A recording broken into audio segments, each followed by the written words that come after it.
Hello, hello. We're live. All right, let's get this going out. Guys, boy oh boy, we have things we have to talk about. Oh my gosh. I can't believe we have things. We have things. All right, let me You can hear the dog.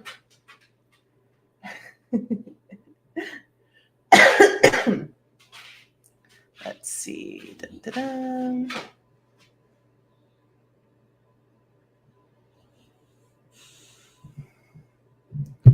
is not showing live yet. Oh, there we go. All right. There we go. All right, let me send this out to people.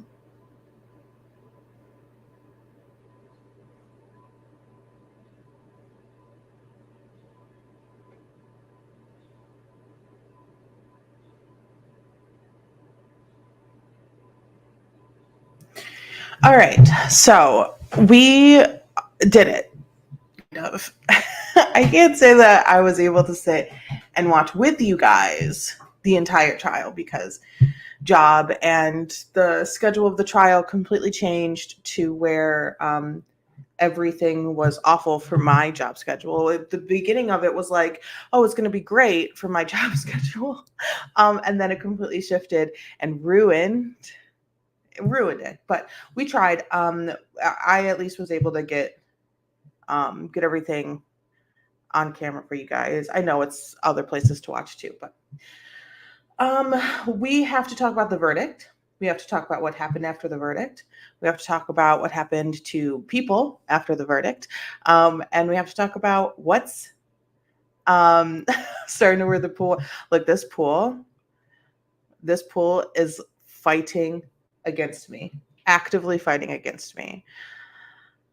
I had to like hop in the shower real fast. That my hair is wet. I'm charging extra. For dog sitting, I'm charging extra. Let's see. Let me get this here and here and here and there. Okay. So let me pull up. Hey, Ray. I need so many answers. By the way, DoorDashing and everyone in Broome County is hearing you. Love it. Hello, Broome County. Long time no see. And it will stay that way for a long time. I will not see you. Let me open up a new. Oh, right. Because I opened it up there and that's not going to work. Okay.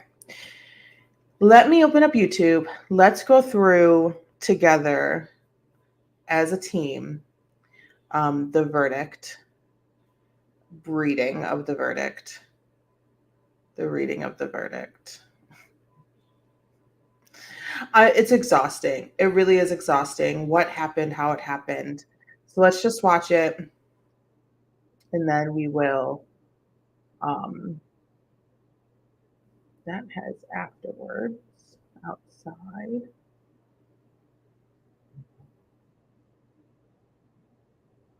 So where is, was that inside before? Oh, that's inside, that's outside before. Okay.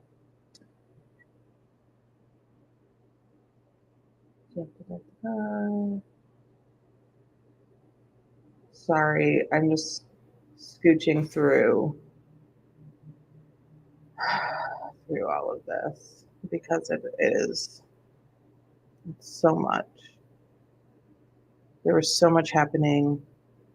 Share this. We'll get this going. We'll add this. You are unmuted. Okay. Hold on. I need my earbud so it doesn't echo. You are unmuted.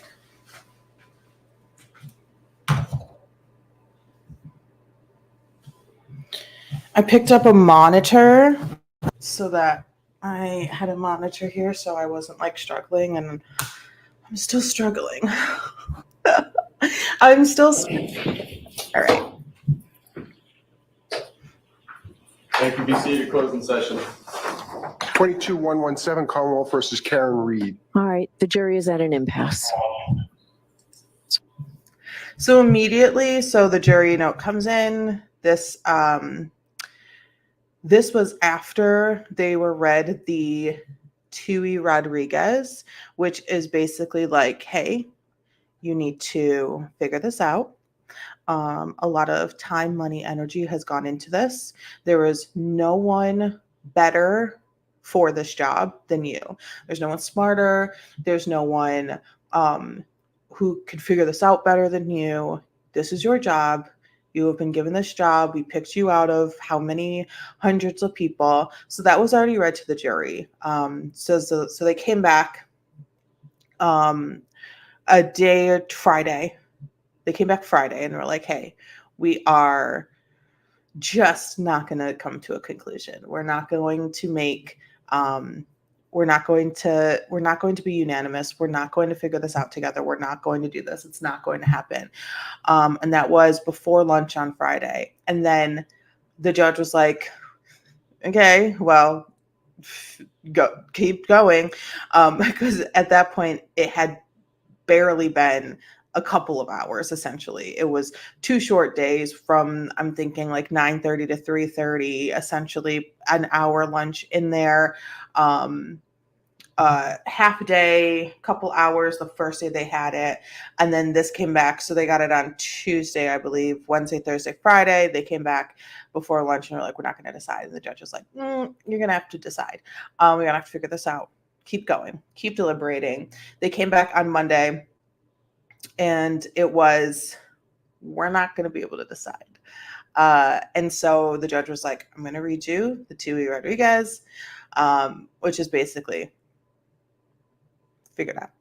Please and thank you, because a mistrial means so many things that could happen. And then this came in Monday, early afternoon. So immediately the judge sits down, everyone's there and says, we're at an impasse.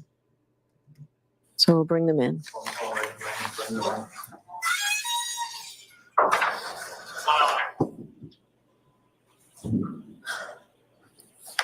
All right.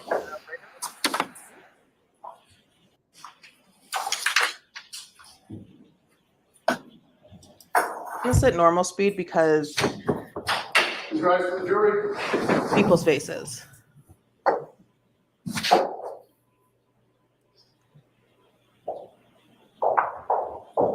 Watch that, man. That is Paul O'Keefe, John's brother. Back here, that's Turtle Boy. Aiden Kearney, that is Turtle Boy. Not a friendly relationship between these two. Not a friendly relationship. But we will continue to talk about this man after all this is read out. All right, Mr. Foreman, I am in receipt of your note. Judge Cannoni, despite our rigorous efforts, we continue to find ourselves at an impasse. Our perspectives on the evidence are starkly divided. Some members of the jury firmly believe that the evidence surpasses the burden of proof, establishing the elements of the charges beyond a reasonable doubt. Conversely, others find the evidence fails to meet this standard and does not sufficiently establish the necessary elements of the charges. The deep division is not due to a lack of effort or diligence, but rather a sincere adherence to our individual principles and moral convictions. To continue to deliberate would be futile and only serve to force us to compromise these deeply held beliefs. I'm not going to do that to you folks. Your service is complete. I'm declaring a mistrial in this case. I'll be in to see you privately in a few minutes. So thank you so much for your service. Okay. All rise for the court, please.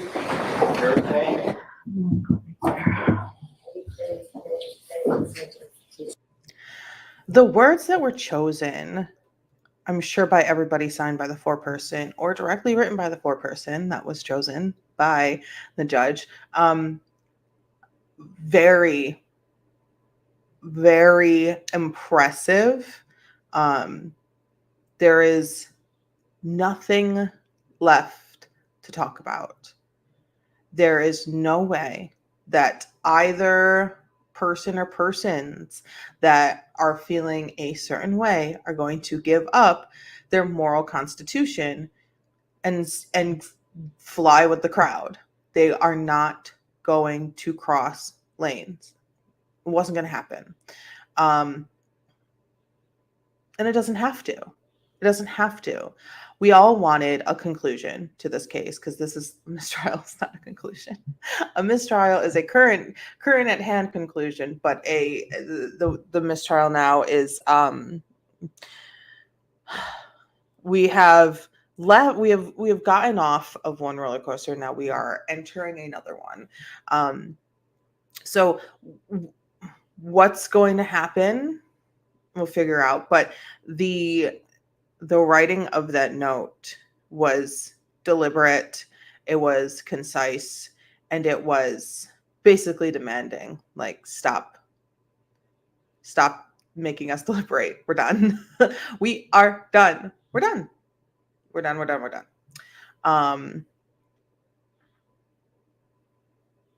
There was a lot of speculation when it came to the wording of the letter. If we want to just go back a little bit.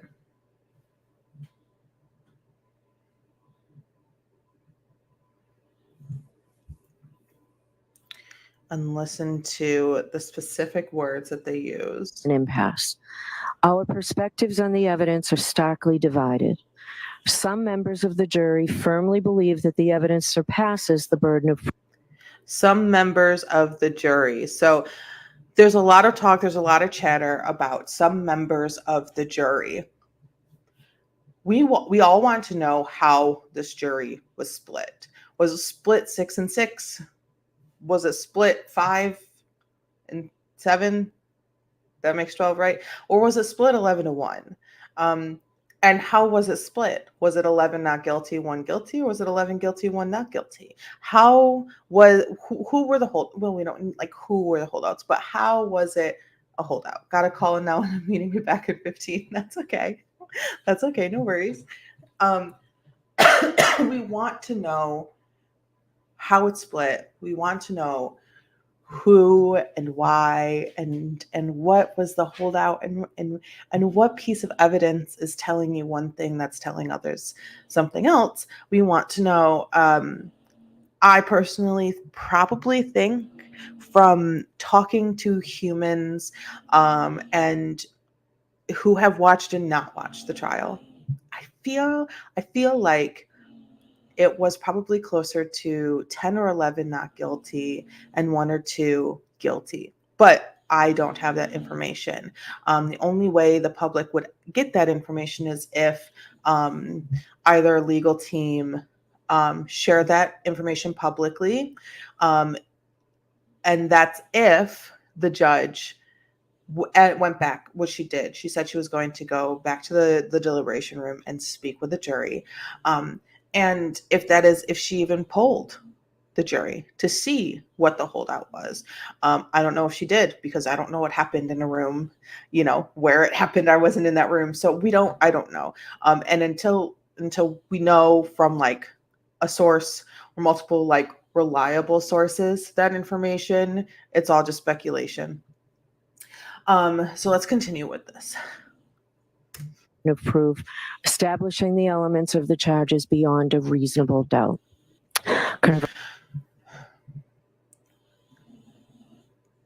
The reasonable doubt thing is what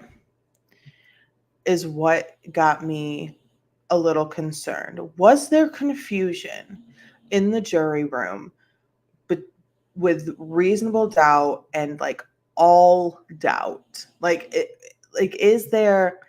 Was there confusion with the jury when it came to reasonable doubt?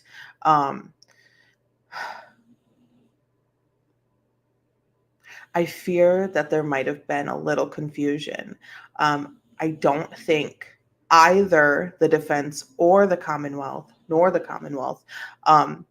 did a good job in closing arguments, laying out the lay of the land for the jury what needs to be questioned, what needs to be remembered, what needs to be re-looked at, re-examined, how to come to a conclusion. I don't think it was laid out well. I don't think it was laid out well by the judge. I think there was a lot of room to have in closing, especially a lot of room to have a really good speech, presentation to the jury about how to come to a conclusion, about how to find reasonable doubt, how to pick out the holes, and how to sort of cross-examine your own convictions versus the evidence and the story and the overall like thread of the whole situation. I don't think it was laid out well to the jury. I think it was barely laid out, and what was like told to them was confusing. uh they did not do a good job talking to this jury from what we saw on camera. They didn't do a good job. It wasn't good.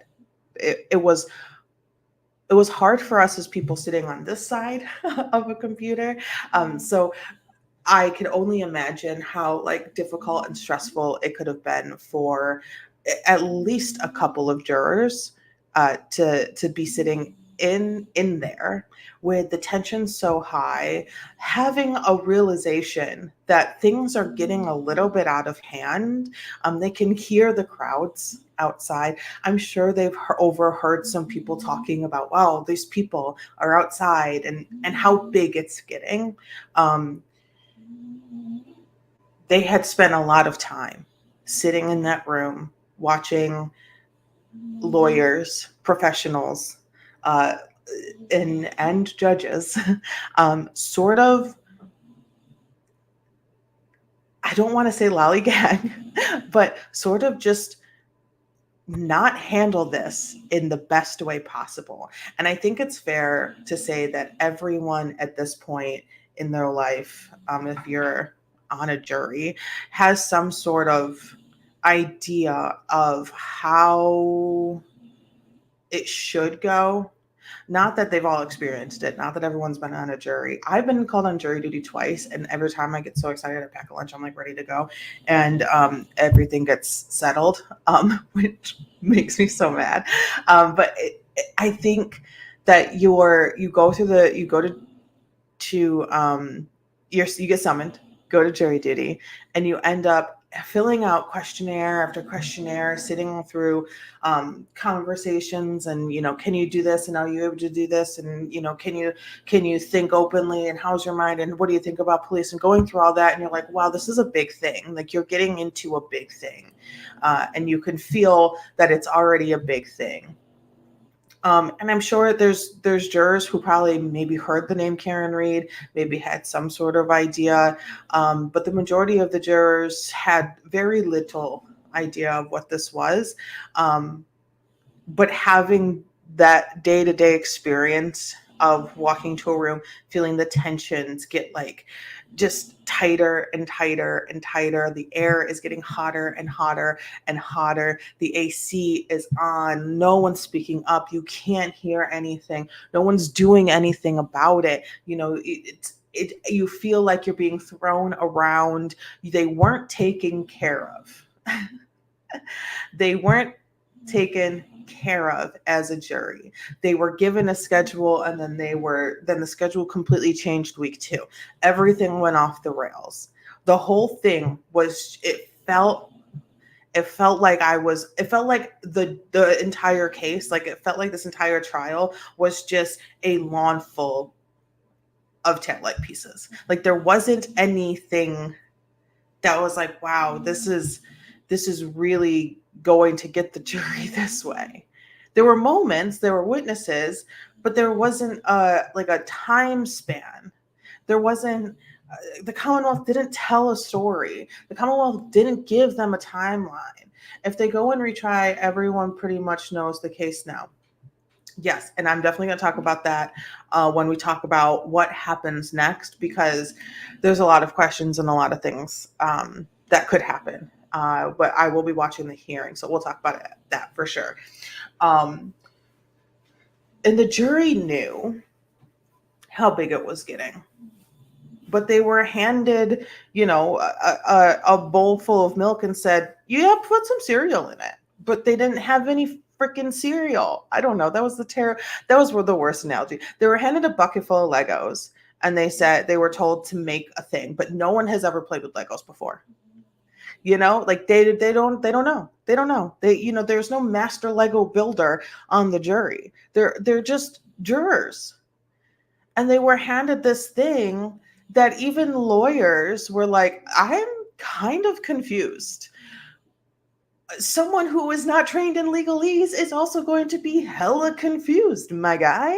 Like, it's so absolutely discerning that this trial got so massively big. The story of what happened to Officer John O'Keefe got so massively big. There became protests. People are being threatened. It's a whole, like, there's so much going on outside of the courtroom. And I know that creates pressure for lawyers, and I know that creates pressure for judges, and I know that creates pressure for courthouses. But the only people that really need to not feel that pressure of any sort and whatsoever is the jury. Like, they need to be tossed into a room full of like kittens, puppies, pillows, and bathtubs. Like, you go take a bath, put your feet up, relax. Like, I don't understand, not like literally, but figuratively.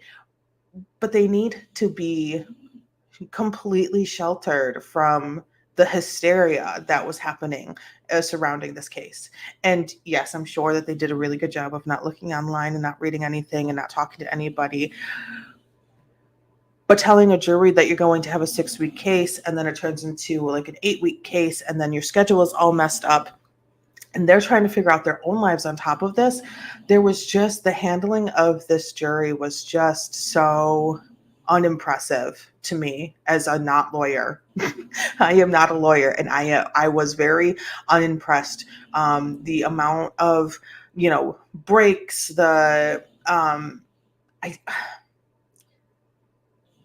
don't think that how the court handled objections was the best play. It took a lot of time. I think that the objections and the reason for the objection is a really important establishment for a jury, because they're going to sort of start to learn, if they don't already understand like the basis of it, objection, hearsay, objection, asked and answered, like, give me the reason for the objection. And don't give me an argument. Don't give me don't give me an argument about it, but give me the reasoning, and learn the judge and learn the witnesses and learn the lawyers. It will just sort of make the whole process, in my opinion, easier and more understandable. But I didn't see any of that. They spent a lot of time at sidebar, and I get that the sidebar is very much necessary. I'm back slightly early. I'll be watching this later.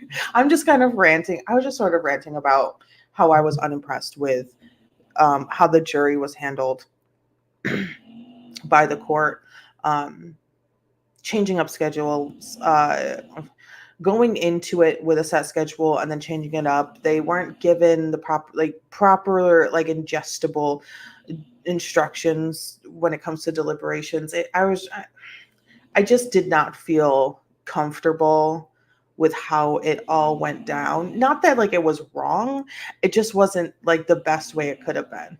So disorganized. And then we were just listening to the words of the letter, which I thought were very intricate. Conversely, others find the evidence fails to meet this standard and does not sufficiently establish the necessary elements of the charges. The deep division is not due to a lack of effort or diligence, but rather a sincere adherence to our individual principles and moral convictions. To continue to deliberate would be not due to a lack of effort or diligence, but rather a sincere adherence to our individual principles and moral convictions. Individual principles and moral convictions.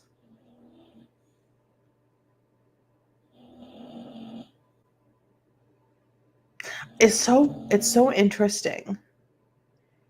Um, because like I get it, like I get it. You can, if you feel the certain way, and I'm not saying that the jury did anything wrong. I think that these things happen. They're not very common, but these things happen.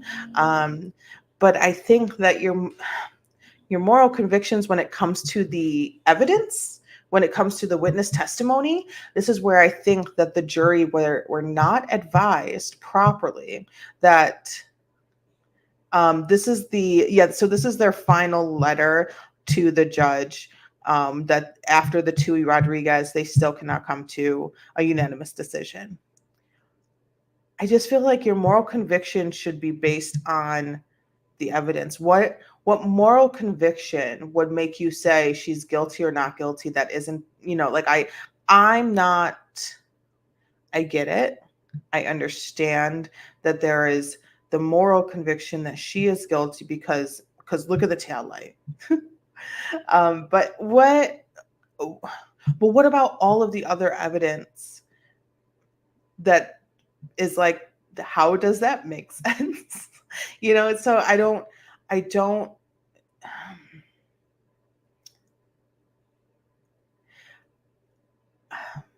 maybe that there's no way cops would plant evidence. Maybe. And that is why I think that the defense failed big time in their closing arguments. It was a great closing argument, but they failed big time with showing that it doesn't have to be a cover-up for Karen to be not guilty. They did not do a good job reminding people that she can be not guilty either because of cover up or because of something else. But either way, she's not guilty. They didn't give okay, maybe they didn't cover it up. Maybe someone else drove. Maybe someone else was driving the car. Like obviously they can't say that, but they didn't give the other levels of possibility like they did in opening. They did a great opening where they were like, look at all this crazy stuff that happened and doesn't make sense and it doesn't add up. And here's a theory, cover up. But in closing, they were like, cover up. Look at all these things that these cops did. They're terrible cops. These cops are terrible. And if you have a Blue Lives Matter, we bleed blue, living in that cult mentality juror or jurors, which I'm sure they did, because I feel like the percentage of that in the Boston area and Dedham, Massachusetts is going to be a lot higher than, I don't know, probably like New York City, Broome County, it's going to be a lot higher than some place that sort of has a little more pushback when it comes to policing and making sure, policing happens in the way that's good for civilians.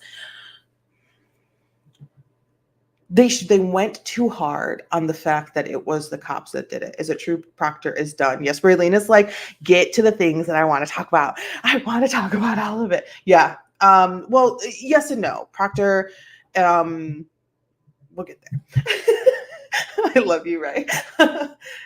So I think the defense didn't do a good job in reminding the jury to open up their questions to every single aspect of this case, not just with like the foundation of a police cover-up. They should have just been really, really broad with it, and been like, there's so many questions that that the Commonwealth never answered. There's things that just haven't added up. It doesn't make sense. Karen's phone connected back to John O'Keefe's Wi-Fi at 12:36. But so why is, Jen McCabe asking John, looking at the house, seeing John, texting him, hey, where are you? At 12:41 or something like that. Why is that happening? How is that even possible? So and that's why I think the defense should have really they had an opportunity to really hand it to the jury in a way, really, in a way that they would not have been able to say my own convictions when it comes to this case or this, this trial, this evidence, this witness testimony. they should have, the defense had an opportunity to create like a deliberation space where you don't have any convictions. All you have is this, and it doesn't add up. I'm not blaming the hung jury on the defense. I'm blaming the hung jury on the shit show of a trial. But they had an opportunity to be a little bit better, and they sort of missed it. I think squishing it down to an hour for Mr. Jackson was tough, and having it at an hour for Lally was way too much fucking time, because God forbid he learns how who knows where people get their morals. It feels like some jurors weren't being open-minded. Yes. And I project that back onto the defense giving them, so long ago, he gave them the option of ask a question about every single thing. And then in closing, and that was an open, and then in closing, he's like, look at this cover up. And he sort of locked him into that theory when he should have followed the Mr. Yanetti's opening, which is like, remember when you question every single thing? Because we still have a lot of them. Open-mindedness is so necessary when it comes to a jury. And like, I understand that if I would feel the worst if I potentially put an innocent woman behind bars. I would also feel the worst if I kept a guilty person free. So I get it. There's a lot of concern here. And John O'Keefe being a Boston police officer, I definitely think added to a lot of the fear that a jury might have, which would potentially lock them into their own convictions and sort of close their minds as well, for like a guilty verdict. That's what I feel. Those are my opinions. Let's continue. To continue to deliberate would be futile and only serve to force us to compromise these deeply held beliefs. I'm not going to do that to you folks. Your service is complete. I'm declaring a mistrial in this case. I'll be in to see you privately in a few minutes. So thank you so much. I wholeheartedly agree. After hearing Proctor testify, who can blame them for being scared? And that was a tactic that I think the officers and troopers, most of the troopers, there were a couple troopers that were like, I saw some shit, yeah, but I didn't work for them. I was back there. There were some troopers that definitely played up their power, I think is a good way to put it, while on stand. Their body language, the way they answered questions. I definitely think that seeing the police, looking them in their eye and having them see you sitting there, and they're saying in their heads, these jurors are going to not convict this girl because they think we did a cover up type of energy. It's very awkward. It's very awkward. It's very scary.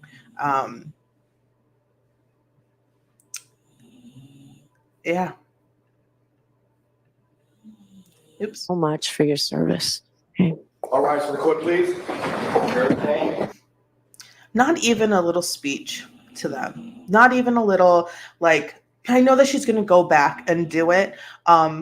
But it would have been very nice to see on camera. Like, thank you so much for your time. I apologize again for all of the crazy scheduling. The work you have done in this case is incredible. Showing up every day, taking your notes, following the rules, having that sort of like, I appreciate you so much. Thank you so much for doing the job. You are the most important people in this jury or in this room right now. I think would have been really good for her character on the internet, because she is now a character on the internet. I wish she would have done that on camera, but she did not.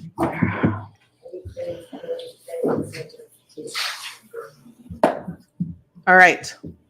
I'm trying to find like a good place for my head. I don't want to cover Jax. There we go. This is Paul. This is John O'Keefe's brother, and that's his wife. Very first two witnesses in this case. Just kind of watch them. Thank you. Be seated. Court still in session. Okay. All right, I'd like to pick a status date to find out what our next move is. So I'd like to come back sometime, maybe the end of July. Let's just talk about some body language right now. This right here seems a little forced to me. Paul, that seems a little forced to me. I don't know about you, but that seems a little forced, a little dramatized. That seems a little dramatized, and I mean, shine on. This looks like exhaustion. This looks like this is John's wife, or not John's wife, excuse me, Paul's wife. This looks like exhaustion. This looks like her brain is also a hung jury. Her and Karen got along really well before all this happened. And Officer John O'Keefe is Paul's brother, her husband. So this woman is mentally, emotionally, psychologically, physically torn right now. This looks like disappointment that it's not done. This looks like confusion, and it's giving a little bit of relief of Karen Reed not going to jail for the rest of her life. That's what I'm reading. Again, just my opinion. She's sad that she has to stay in this mindset, in my opinion. Like, this face is giving, like, I am sad that I have to keep doing this. Like, this isn't done yet. Like, we don't have the justice for Paul's brother. Paul's brother. We don't have, a final call in this case. We have to continue this energy of fighting. I'm exhausted. And I feel for her. I really do. I feel for Paul. I feel for every member of Officer John O'Keefe's family. I also really feel for Karen's family, because I do believe, from the evidence that we have seen and the testimony that we have seen in this case, that Karen is not guilty of committing this crime. I believe that. I believe that she is not guilty of committing this crime. So I feel for her family as well, who probably also fully believes that she did not commit this crime. This whole thing is so exhausting. I mean, okay, so next up they go into a hearing date for next steps. July. I understand people have vacation schedules. Yeah. People do have vacation schedules. These two people, Mr. Jackson and Miss Little, work out in California. They work at Mr. Jackson's firm, and they are in California. Mr. Yannetti, I think I said it right. Mr. Yannetti is a Boston boy. He works in this area, which I think was a fantastic move for Karen and her defense, is having a local man who knows the local moves, and having a really big shot attorney. And Miss Little did crush it. Miss Little went up and she had that, so you're just going to tell me a lie energy, which I loved. I want to see more of Miss Little. Karen had a great defense. So they go through and figure out a date, which is July 22nd, 2 p.m. There will be a hearing. I believe it will be televised, and so we will be watching. This is Officer John O'Keefe's mother. Could we do the 22nd at 2 p.m., Your Honor? Here for, Okay, the 22nd and the 20th. what about Was that? We'll go back. It's too, come on, Eddie. it's too emotional. It's too much for me. All right. All right. Thank you. We'll see you then. Football rise. So Mr. Jackson and Miss Little will not be at the hearing on the 22nd because they will be back home. Let me put myself over here because something happened. So Karen is hugging her family. Why? Because it's a hung jury on all counts. So the counts were not hung on a few, and she was found guilty of, vehicular manslaughter, and she's still going to jail. There was no decision whatsoever, which is not as good as a not guilty, but it is much better than hung on one count and unanimous on a couple counts. Let me just go back just a hair. We're gonna watch right here. Paul is heading out, and his wife is directly in front of him. Please, can I zoom? Settings. I don't think I can. Watch Paul. He says something to Karen. This is like a major topic of discussion online right now. Oof. And Karen's face. All right, let's just go back and do it again. I'm telling you, what do you guys, we don't have to even speculate on it. All right, so Paul and his wife are walking out. Paul turns around and says something to Karen, which results in this face. Paul's wife turns around and looks at Paul, and what I believe to say is don't or stop. I think she says don't, or like don't start type of energy. He clearly said something very upsetting.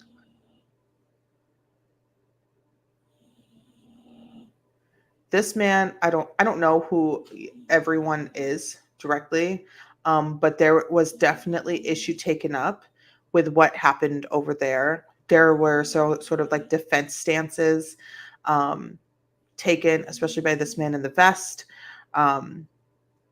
Security sort of had a little bit of extra energy over here. And by security, I mean bailiffs. So Paul took his moment and said something. Don't know what it is. That's Karen's father and mother. And I just want you guys to take the moment and watch how the stream ends, because when it happened, when I was watching it, I almost cried.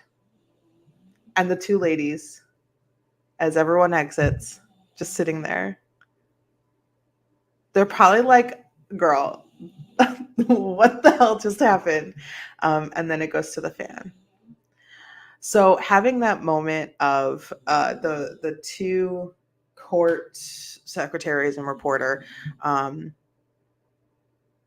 there, just sitting there at the end, I just thought was absolutely perfection, because they were holding the courtroom together. All right, so Raylene, let's talk about what happens next. What happens next after a hung jury, which is called a mistrial by the judge. So it was called a mistrial by the judge. There's no conclusion. There's no guilty. There's no not guilty. There's no decision by the jury whatsoever. It is now a mistrial. There are options and things that can happen. So it is up to the district attorney's office to retry Karen Reed. And very much immediately, I would say maybe an hour after the mistrial was called, the district attorney's office commented publicly that they are going to retry Karen. I think it probably would have been a good idea to hold off on that until, I don't know, July 22nd, when they were having a new hearing about next steps. Okay. But, hey, if they want to keep going down this lane, great.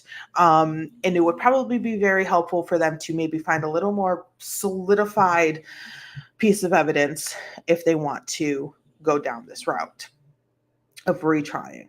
If they don't retry Karen immediately, if they don't retry Karen and they don't drop the charges, there's still like a possibility that they could retry Karen. Like if they're not like, hey, well, we'll think about it. If they're not, well, let's set a date to retry Karen Reed. And then they're just like, we'll think about it for a little bit. Karen's just sort of up in the air. Like, oh, well, we haven't dropped the charges, but we haven't decided to retry you yet. And it's like, that's annoying. I'm pretty sure I think I saw that there's like a 1 year time limit between a mistrial being called and a new trial happening. I'm not exactly sure. Do not quote me on that. Massachusetts as a place is strange. So I don't know. It could be wrong. I saw it, but it could be wrong. I could be wrong. I most likely am wrong. But usually I think like within a year is the time frame that you want to get a retrial in. It doesn't give you too much time to prepare for it. It doesn't give you too much time to quite possibly find new evidence. But I want to know dates. Like now, I want to know dates now because I will cover the next trial. I will do it. We will do it again if we have to. Big questions. Is Karen's defense team going to be the same? Probably. There's been a lot of money raised for Karen. Karen herself is not a poor person. So the money raised will probably keep Mr. Yannetti and Mr. Jackson's team on her side for the defense, especially after how this past trial happened. I'm pretty sure she's going to be like, yeah, I'll take your help again. And there might even be a clause in the contract that they signed that if it's a hung jury, they're on for retrial. I don't know what their conversation is, but I feel like they're down. She's down. From what I've seen, lots of hugs, lots of smiles, lots of laughs, and my internet is dropping down. Thanks. Let me see what's happening. Bear with me.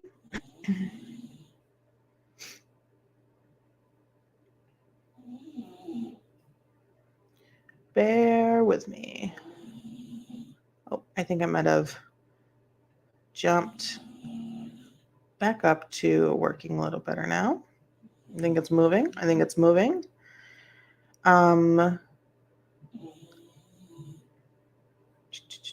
Raylene Feds better get moving. Yes. So there's, oh, wow.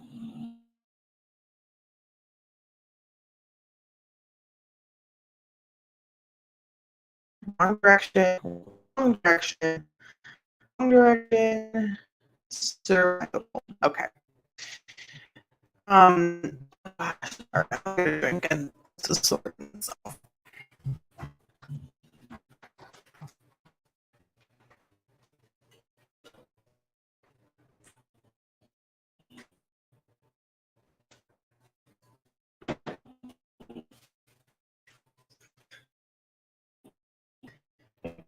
This is the dog, not me.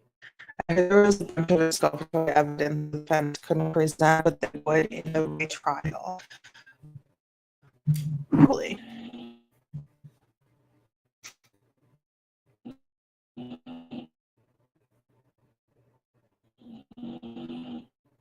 Hold. Why is that?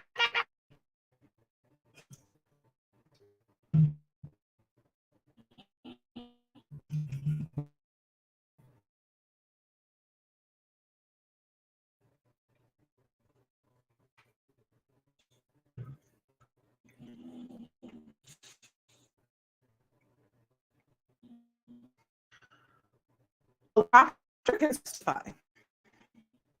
Just he's not a copy. We'll get the cop thing. Internet. I feel so bad to have to like live in a a house with like really crappy internet. I don't know why her internet does this, but it just goes in and out. Like it was super solid for a minute, and like now it's not even like connecting to the speed test.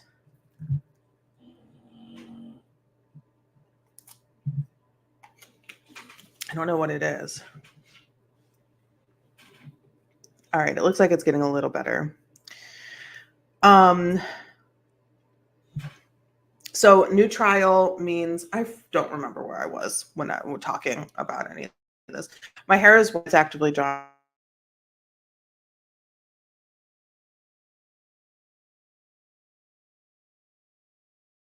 What is happening? I heard there was a bunch of exculpatory evidence the defense could present, but they would in the retrial if it becomes admissible. Most likely, the judge is going to be the same. There might be a request to a motion for a change of venue somewhere else, because this case is pretty much exploded in this town. Everyone seems like it's improving now. Okay, good. Everyone knows what the hell's going on in this town.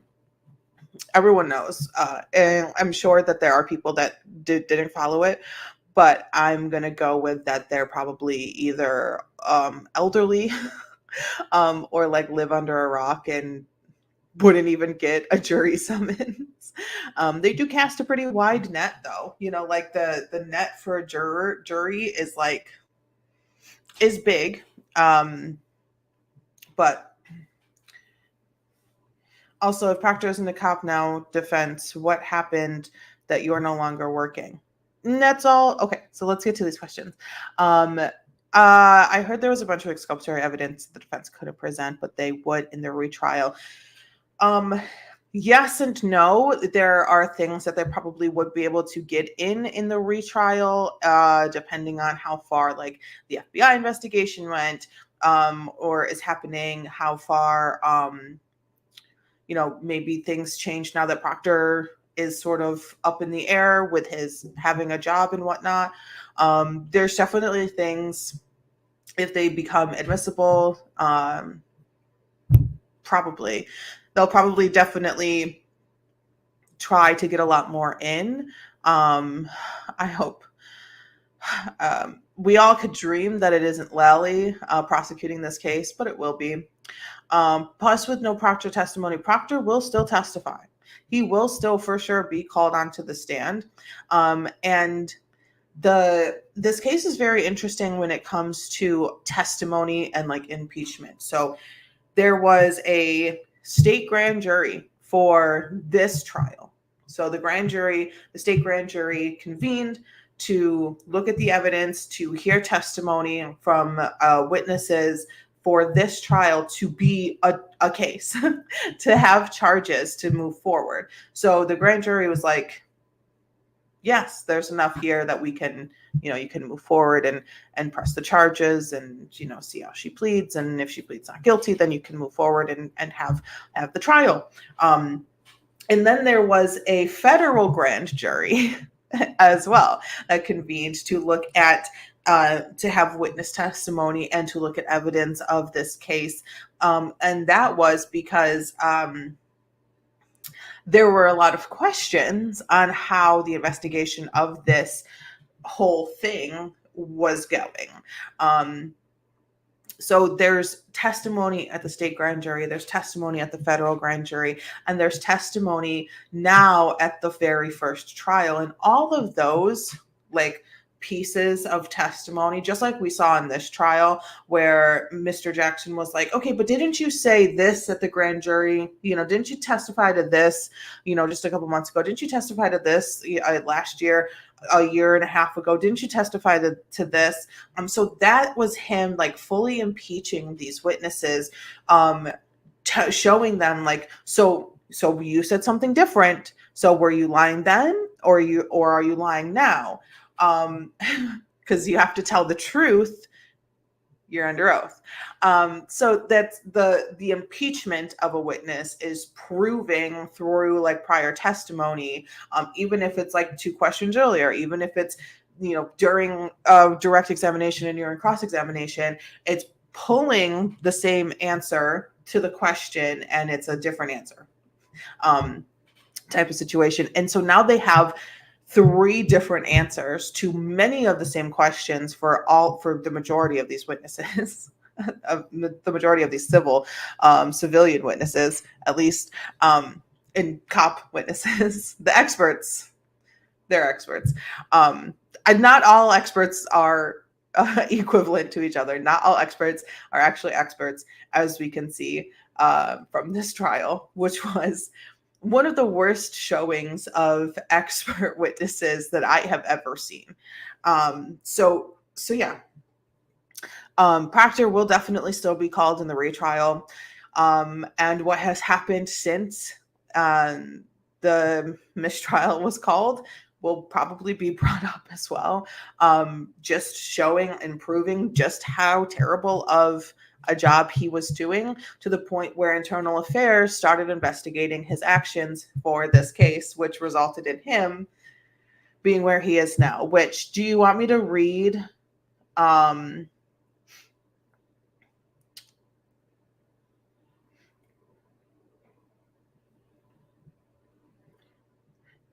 I'm sure. So let's read. Let me read this thing. I took so many screenshots yesterday. Let me see. Curation complete. No, I want, thank you. Okay.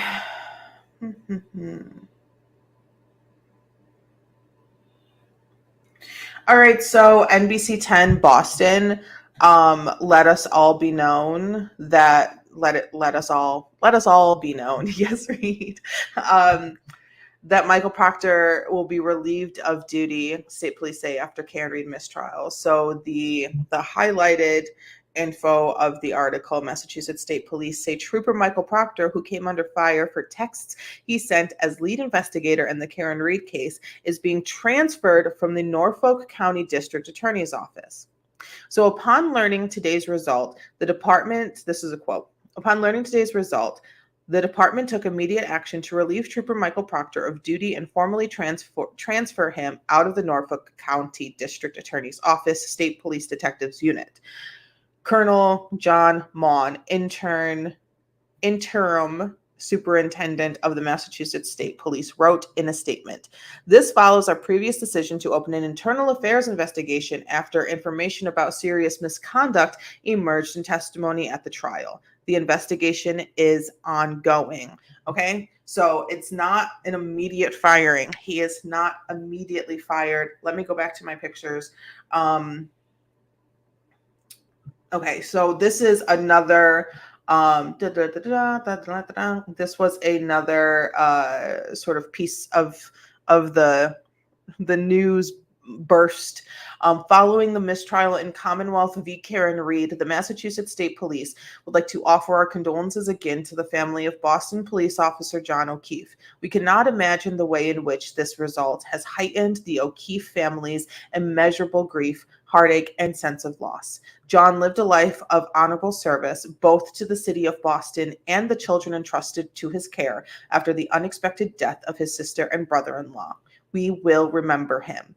Upon learning today's result, the department took immediate action to relieve Trooper Michael Proctor of duty and formally transfer him out of the Norfolk County District Attorney's Office State Police Detectives Unit. Our focus remains on delivering the highest level of police services with professionalism and integrity, says Colonel Maughan. Colonel? Why is Colonel spelled Colonel? I have always wondered that. Don't like it. Anywho, so that's happening. So what does that all mean? Christina Rex tweeted, follow-up, Proctor will be officially transferred on Sunday, July 7th. Per the union bargaining agreement, he will then be subject to a duty status hearing to determine what is next. either retained on full pay, restricted duty, suspended with pay, or without pay. So it's not an immediate he's gone, he's kicked out, pack your shit and leave, home slice. There's unions in place, which makes it difficult for people to just sort of like be fired, especially like a tenured style position. Like he's been in that position for a long time. He's been probably with the union for a really long time. So it's really difficult to just be like, you're out of here, bucko. Especially when it comes with cops. Do we want him to just immediately like get the boot? Like, you for sure, like, goodbye, leave, we're done, we don't want to look at you, we don't want to hear you, we don't want to talk to you, and take your friends with you type of energy. And that's what I want. And I put that on record. Michael Proctor, here's my face, leave. No one wants you there. You're not good at your job. You are a douchebag. like shout out Mass State Troopers. You work with a douchebag. You text your friends and said, no nudes yet. Why? Why'd you do it? You know what, Karen? Girl, I got you. Like, let me ask him like 6 questions. Can I get 6 questions, please? Thank you. I really, what Michael Proctor did was so extremely inappropriate.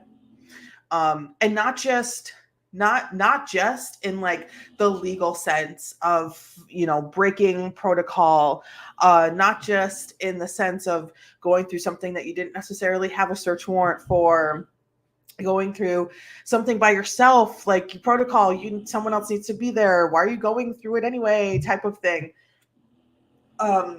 Telling people about doing all of that on top of directly telling your family members, your close friends, within a dozen hours of being handed this case, that Karen is a see you next Tuesday, breaking her own personal space, breaking HIPAA laws by telling other people her medical conditions. I mean, golly, we found out through the trial she has MS, she has a freaking brain tumor, she's had a lot of things happening inside of her body, surgeries, colon things. Like, she's not physically good. Like, I'm sure she's okay. I'm sure she's getting very good medical care. I'm hoping, cross my fingers, everyone deserves very good medical care, even if you think she is guilty. But if she is unwell and you find that out, is she still a see you next to, like, why is she I really wish I could say it, like, it's one of my favorite words. Why is she a see you next Tuesday? Within the 12 hours that you've had the case, you can decide that. You can detective that out, but you can't go to the crime scene. Every action that Trooper Proctor took, in my opinion, was inappropriate. Every single thing that he did was completely inappropriate. Taking the case from the get was inappropriate. I'm pretty sure it was like, 36 minutes. He got the call like at 7:30 when his shift was over at 7. He shouldn't even have the case. Anywho, let's not get bogged down into that. As I say, as I'm trying to like climb back out of the bog down. If Proctor isn't a cop, now defense, what happened when that you're no longer working exactly? They can ask that. I'm sure that, God, fuck, I got the alert. God damn it. I'm sure they'll be able to ask that. It's the truth. It's what has happened. The articles are there. I'm sure that there is going to be someone who is going to be following the process that they are going to be taking, that the Mass State Police, or whatever they like to be called, is going to be taking with Michael Proctor. that is going to be there, and he is still going to be called to be a witness in the retrial. Is it also true that Proctor did shady shit on other murder cases in Massachusetts? Most likely. Most likely. This was not his first rodeo. This was not his first time being a complete ass. You know? This can't be the first time. He didn't just wake up that day and be like, ooh, I'm going to be super bad at my job. Starting now. This is all trained. This is all activity that is supported by their community, by their brethren. You know, this is all welcomed action by those surrounding him. And no one stepped in and said, hold up, wait a minute, let's put some actual detective work into it. No one said that. They all just accepted the bullshit because it was funny. No nudes yet. LOL. Like that was it. That was all of them. That's the energy. That's the accepted. That's the approved. That's the approved energy.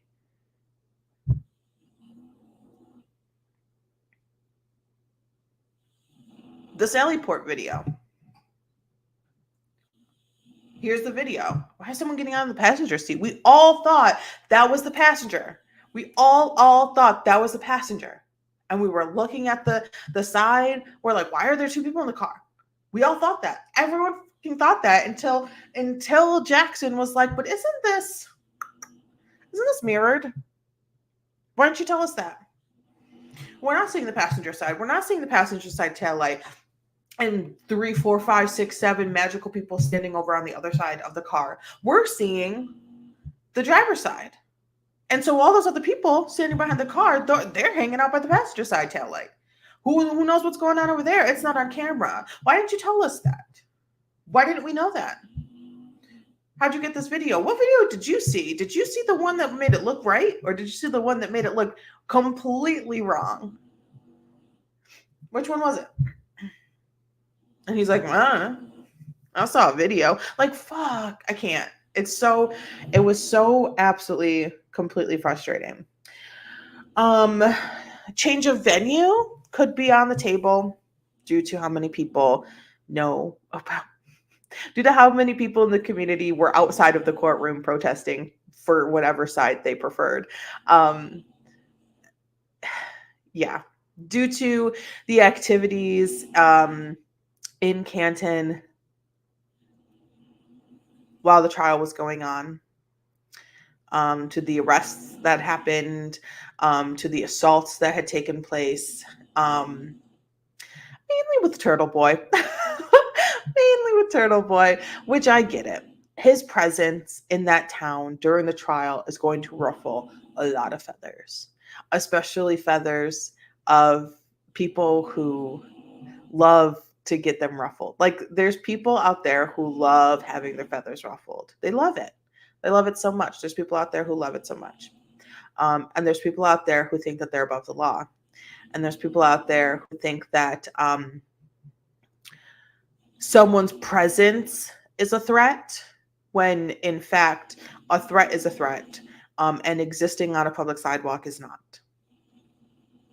So I feel like that's just a lesson that everyone kind of needs like a reminder of. Mainly I'm going to go with the McCabe's, the Alberts, and just police in general. Someone's presence someone just existing on a sidewalk, public sidewalk, no one's property, isn't necessarily a threat. Now, if they're threatening you, then they're a threat. But just being there, standing, walking, looking, recording, there's no semblance of privacy while in public. So you can make a video on a sidewalk.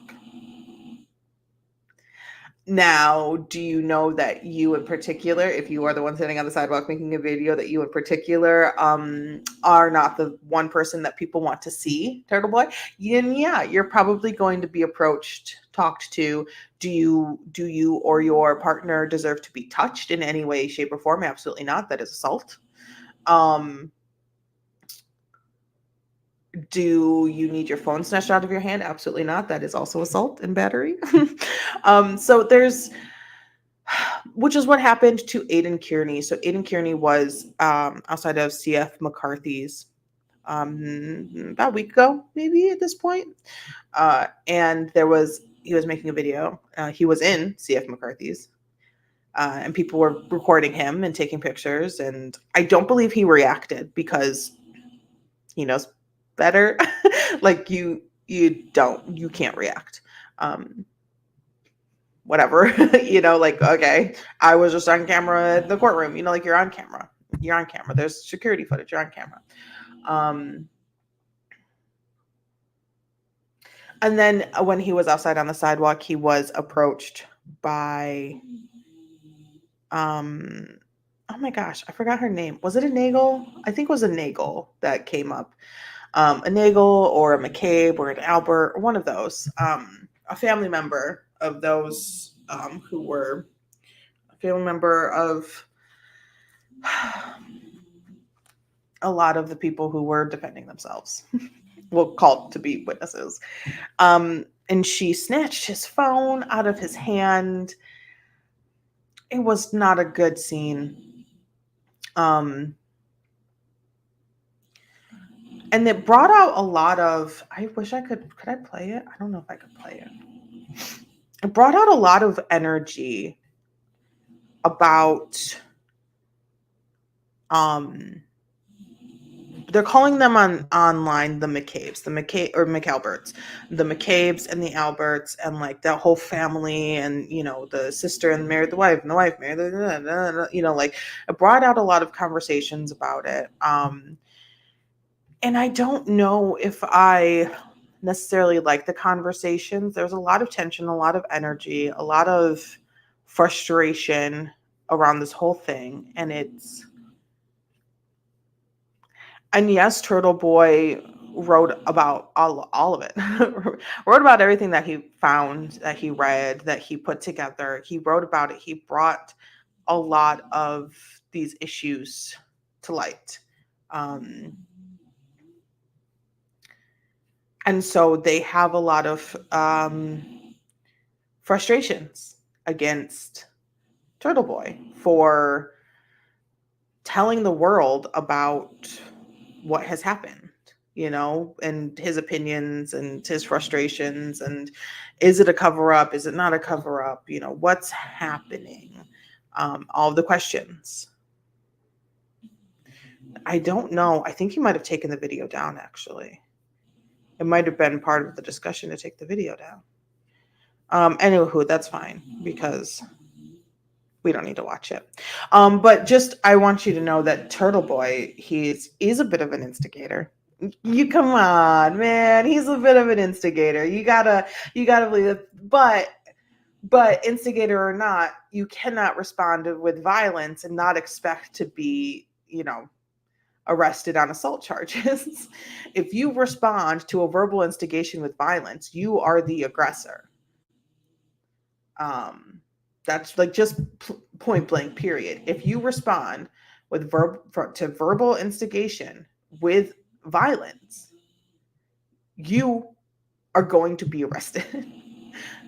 Because if someone's saying something to you, oh my God, I just punched my mic. If someone's saying something to you and it's like, hey, look at your silly family losers, and then you get punched in the face, like you that's crazy. Like that's next level. That's an energy that nobody needs. Don't need it. Don't need to be that close to the edge where I'm just like, I don't even know how to punch. I would probably just smush. The most I'd probably do is just kind of smush someone. Like, oh my God, get out of. Anywho, let's move on. Let's see. That's not fair. Yes, that's not fair that Proctor is just set up to just continue to ride the train until retirement. Ooh, Ooh, should we talk about like the tea that happened? I'm not a lawyer, so I can get a little bit more like gritty with things. So there was a video going around of Karen Reed the night before deliberation day number 4, I believe. Let me see if I can find it.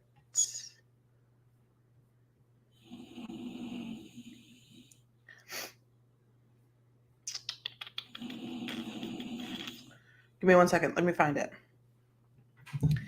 And there was a lot of talk. There was a lot of conversation about, oh my God, is this real? And in my opinion, I really don't care. Really don't care. Aaron Reed. What's his name?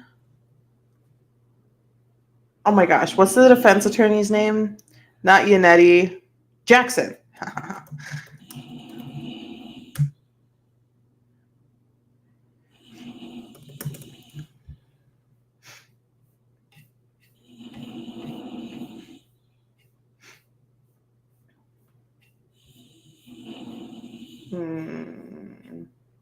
Did it really not make it to YouTube?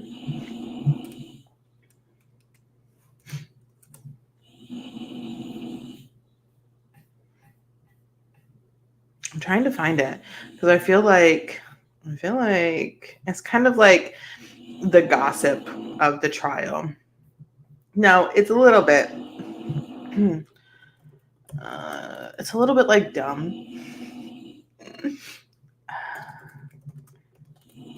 but it's also that's the thing we're talking about. I can't believe it didn't make it to YouTube. What am I? Oh my God, Sarah Boone. Jesus Christ. Sarah Boone is losing it. Like she's losing every opportunity to have an attorney. Man, we're going to have another, what was that parade trial? What was his name? Probably not. She might have a lawyer, but she might not. Sarah Boone is a thing. Sarah Boone is a thing. Sarah Boone is a woman who left her boyfriend zipped up in a suitcase and he died. And she has video of him in the suitcase crying out for her to unzip the suitcase. And the judge says she must represent herself. She deserves it. Yeah, there is a way for her to have some representation. Because I think he kind of walked it back a little bit. But the judge was like, I've done some research. I've looked into every single reasoning why you don't have representation and the representation that you did and why they left. And he's like, you're garbage. You're garbage. So that's going to be very interesting. It's going to be she deserves it. She really does deserve it. She's awful. She's awful. She's got a lot of stuff happening in here. She's got a lot of stuff happening in there. She is awful. Where the crap? Why can't I find this video? Well, anyhow, I'll just describe it because I don't want to waste anyone's time with this. It's just a video of Alan Jackson, Karen Reed, and probably the other members of the defense team outside. And Karen was like they're like on a sidewalk, all kind of grouped together. Karen was going to like approach someone, and Alan Jackson grabbed her from behind and like wrapped his arms around her, like not like that. That was too much. It was just kind of like this, like to grab her. Probably from being silly, knowing that cameras are around and didn't want to make like a big deal out of it or something like that. This is a very smart attorney. The entire team is very intelligent, very smart. So immediately there became Alan Jackson is cheating on his wife with Karen Reed, which died down pretty quickly. Because I think people realized like, that's a lot. That's a lot from that, And if so be it. I don't really care. I don't think it changes anything. But I don't believe that he is in any way, shape, or form. Um, I think Alan Jackson is really good at his job, and that probably could have even been a planned moment for a reason to get people to kind of maybe turn their head and look another way of something, maybe. Just saying. Mr. Jackson would not do that with a client. Absolutely. I wholeheartedly believe that it was just a silly, goofy thing. They're just silly, goofy people. Be so serious. So serious.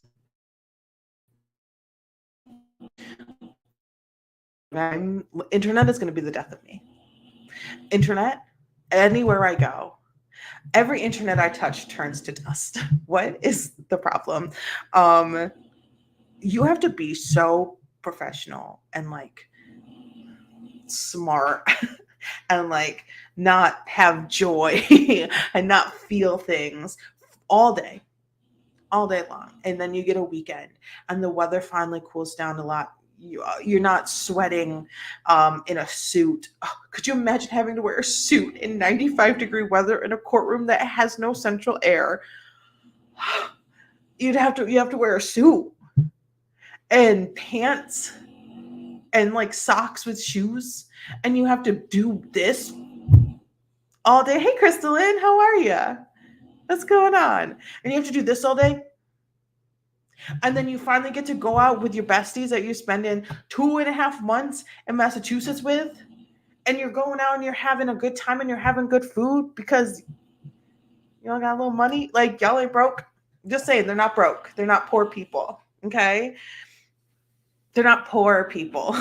They're not me. They're not making sandwiches in their 2-star hotel.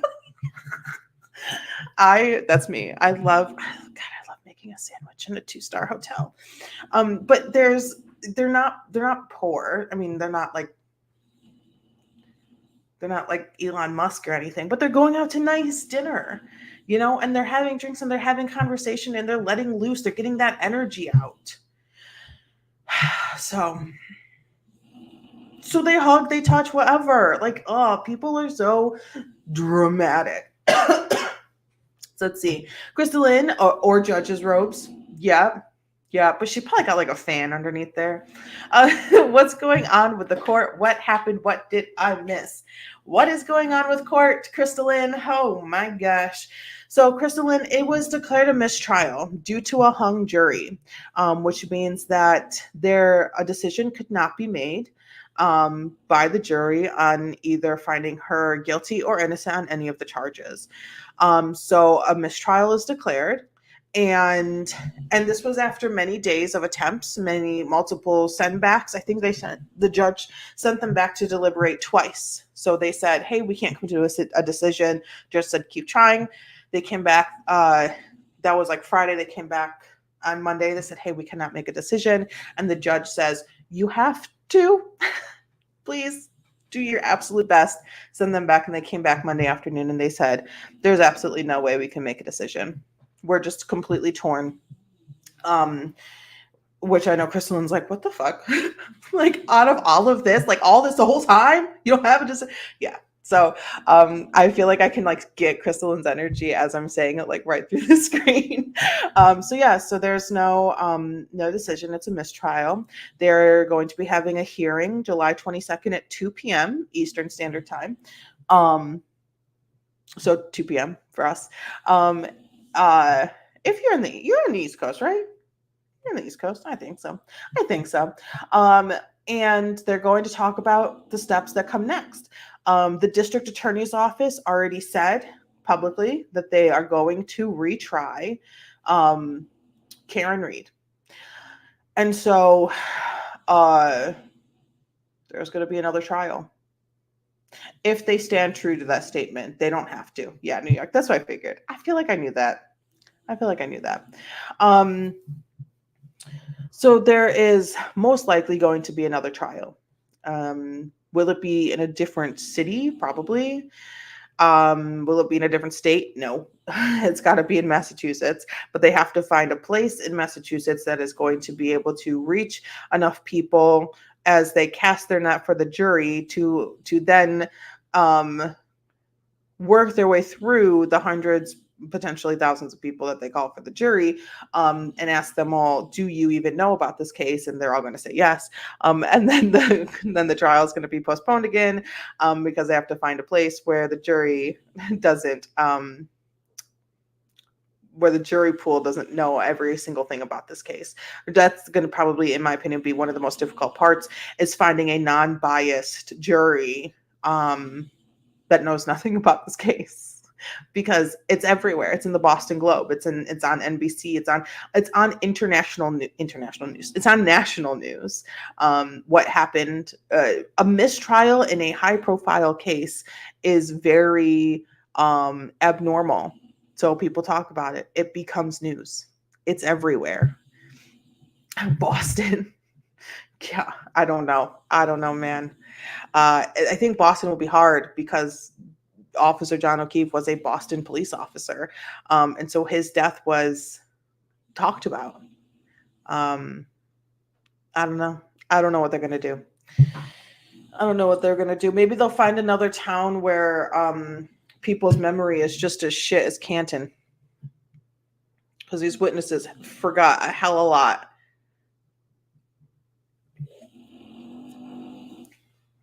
I wholeheartedly agree. The whole thing was a mess from the very beginning. What a trial. What a first trial for me to pick. You know? I picked my first trial to cover, and it's this one. Like, it couldn't go smooth. Like, I could have went in and just been like, let's just cover the Alec Baldwin case. It's going to maybe 9-10 days, you know? Nope. Karen Reed, cop murderer. She's not a cop murderer. I don't think she did it. I don't see any way that she did it. Okay, what else do we need to talk about? I think I made notes, and I didn't make a note about the things that I wanted to talk about, which is, do you hear that dog snoring?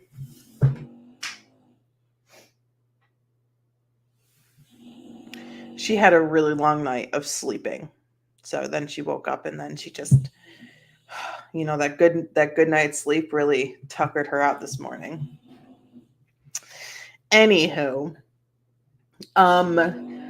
there is going to be a hearing. Walsh case next. Does that say Walsh case? I thought the same thing. Your first trial was a mistrial. I know. Did I jinx it? Your first trial was a mistrial. Karen did not do this. She was framed. Remember the solo cups? I will never get over that. Oh my gosh. Okay, let's just walk through. Let's just walk through all the crazy moments that we can remember, because I feel like my memory is now just as bad as Jen McCabe's memory, because holy shit, the things that we heard, that by the end of the trial, we had to push back. Like we had to like just put it, not even on the back burner, like we had to stuff it down. We had to stuff it down in hopes that like maybe that didn't happen. Like maybe that didn't happen. The red Solo cups that weren't even like theirs. Like it wasn't a police officer's red Solo cups. It was a neighbor who happened to be a police officer, red Solo cups, Stop and Shop paper bag. What is it? A leaf blower.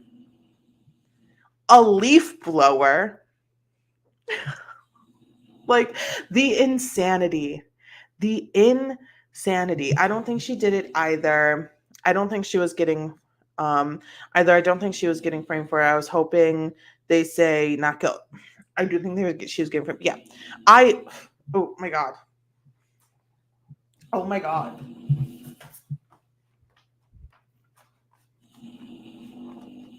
Oh my God.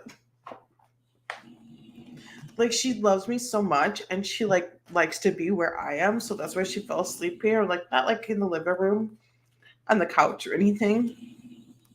Oh my God. You're so lucky you were not in this room. That was awful. This came later, but John being thrown 30 feet in the air. John being thrown 30 feet in the air. Sarah, do you want me to find those videos? We could watch those videos of the reconstructionist. We can. I literally just heard another one come out of her butt. Oh my God.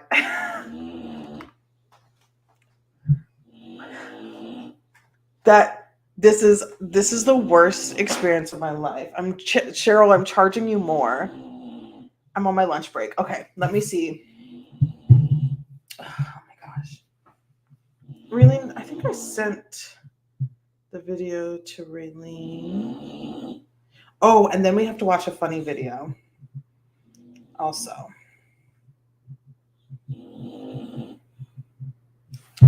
All right, let me try to pull these up super fast.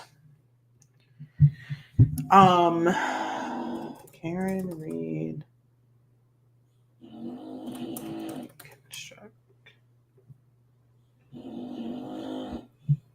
Can I hire you to watch Yuki? It's going to cost a lot if you want me to go down to Broome County. That's a lot of money. All right.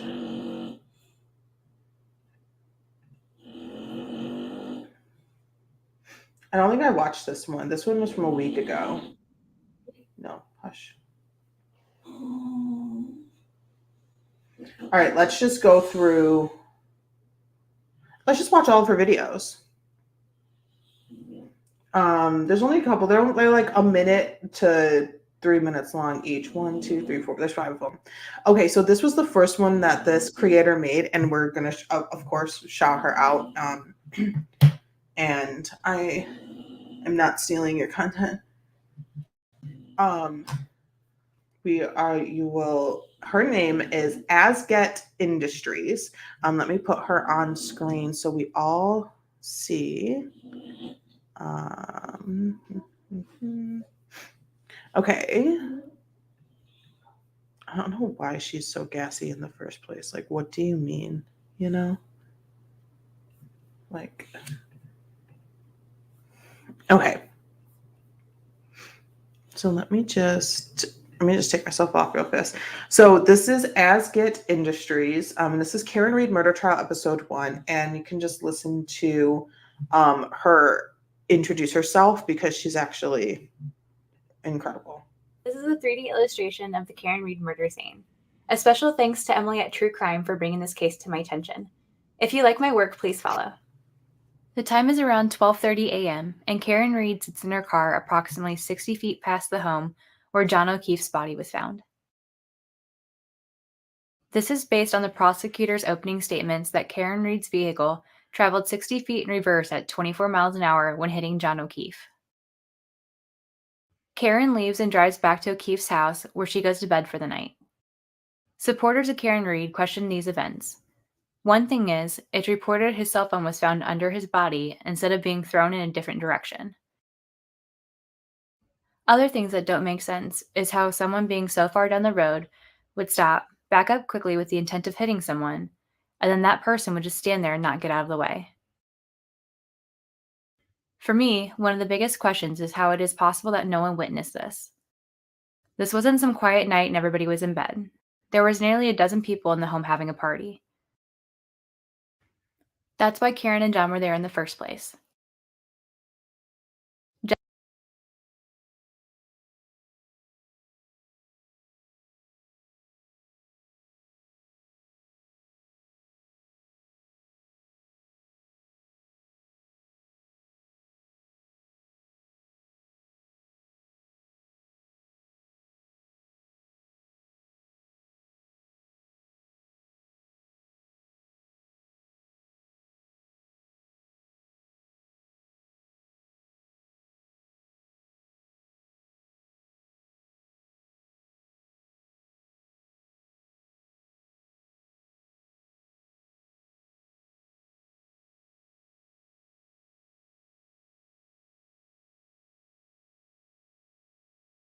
Thank you. So this is a really good point about a lot of things. This is the best point about Jen McCabe constantly going to the window, checking out the window and sending John a text message. She sees the car with John either in the car or John getting out of the car and then sending a text message to John. John never responded. But if she's at any of these windows, at the door, at any of the windows, you didn't hear the accident, you didn't see John, but she wishes she did. Jennifer McCabe testified that she could see Karen Reed's car out front the door and that she was texting O'Keefe to park behind her car. Viewing this from another direction, you can see how Brian Higgins' Jeep is parked right in front of the mailbox. And as we move in and view this from the driveway, it seems unlikely that 12 people would leave the house and not have been able to see a body in the front yard. Also, this was a night that it was snowing, and I wonder how Karen was able to accelerate so quickly without just spinning tires and warning O'Keefe of the impending danger. Thank you for watching. You can support my work. Yes, Asget, definitely. Okay, definitely subscribe. I support this. I support her work. I support the things that she's done. This was a really, oh man, this is good one. This is the illustration. Hi everyone. This is going to be a 3D animation of John being hit by a car. If you like my work, I'd really love it if you go to my TikTok shop and find something you might like. The support will go a long way in helping me continue to do this work, but if you can't, that's fine, and I just hope you enjoy the videos and continue to watch. Authorities believe John O'Keefe was hit by Karen Reed's car. It caused him to be thrown through the air, tumbling in such a way that when he hit the ground, he hit his head, causing serious injury. They showed some evidence of a... So let's just talk about this, where the evidence was found, right? We see the shoe. She does an incredible job with her illustrations. She does it incredible. The shoe, the straw, the hat, John O'Keefe's body would probably be there. The glass would be here. Let's just continue. Of a broken taillight and some personal items of John's found at the scene. Looking at a model to illustrate the injuries, we heard in testimony that John sustained injuries to his arm, the eyes, and the back of his head. Let's look at the injuries to the arm. As a vehicle backs into John, we can see how the taillight would strike the side of his arm, breaking into sharp pieces and cutting him. Okay. So this is where the prosecution's expert testimony came in, describing how John was hit.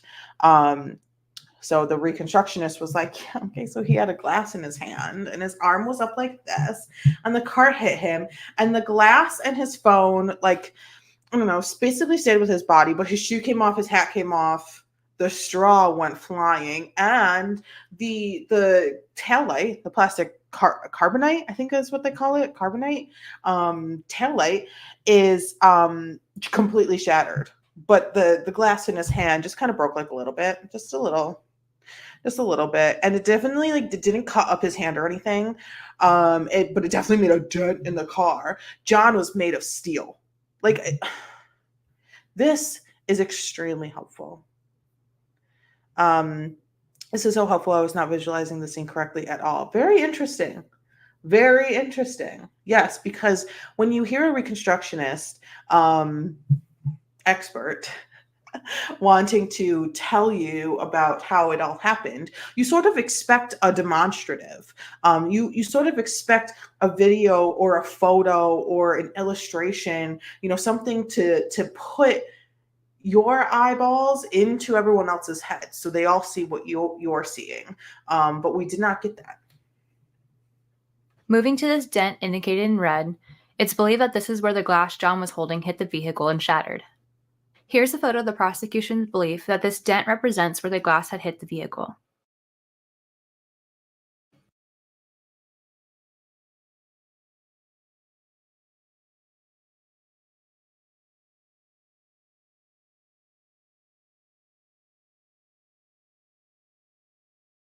I'm unmuted.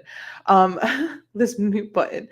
So this is Karen's We expect to see what ads get made here. LOSC. Yeah, yes, exactly. Yes, exactly. And that's why I like definitely go subscribe to her. She has done work when the illustrations for the Alec Murdoch case that you think of, that you see the sort of like the elaborate stick figures. I'm not an artist. I don't know the right words. I don't want to demean her work in any way, shape, or form, because it actually is really incredible. For the Alex Murdoch case that you think of, that you probably saw in the Netflix doc, that was her. So like, I subscribed, you subscribe.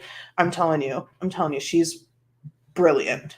Really well done. And I am going to go check out your TikTok shop, ma'am, to support. What can I buy? So this is Karen's car. We can see that it is outside. That is a reflection of a tree and a sky, and that is a reflection of the yellow line in the road. And this here is the complete taillight fixture missing. So this is after it was searched. This is after the seizure of the evidence happened, and it looks like it's just on the side of the road because this is the reflection of grass. So that's also strange. I don't think this was too much of a conversation anywhere in the trial. I know there was a conversation about a dent over here, I believe, because they really wanted, and the scratches over here, because they really wanted it to be a side swipe situation. But this is where they believe John's hand, let me put my face back up on here. This is where they believe John's hand holding his drink like this, right? I'm up because of the camera. The car came in contact with the cup and his hand, and it made those marks. But his hand isn't fucked up. There's no gouge on his hands. His hand wasn't broken. Did we hear about a broken hand? Because I mean, if my hand is making a dent in a Lexus SUV, I need a new hand.